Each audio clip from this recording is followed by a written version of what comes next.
I'm Ryan Dudek, Cycle World Off-Road Editor. Today we're out testing the Kawasaki KX250F. That's the 2012 model. Basically they did a dual fuel injection, so it just pretty much increased the power on the top, gives it more over rev.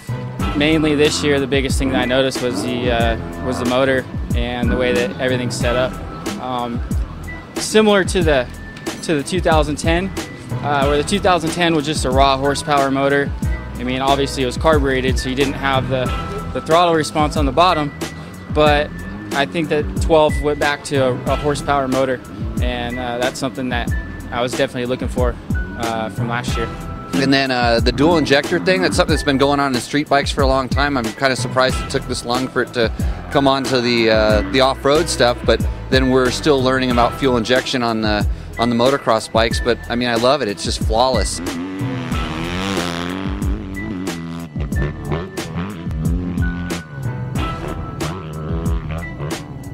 I can tell a difference from last year's bike in the power. It pulls further from the mid to top, and it has a really healthy hit down low. This track's really loamy today, and it helps a lot in the turns. Really having fun with it today. You know, I've got maybe an hour on it so far, and the first thing I noticed about the EFI, I feel like lots of over rev. The power's really kind of been broadened out, and makes it just so much, even easier to ride than it has been. Pulls real strong, and then it just keeps revving. Like, you get on the straight and you can just rev it and rev it and rev it and rev it, and then finally grab a gear. It gives you plenty of time to just stretch the legs on the thing before you have to shift, so that's really nice.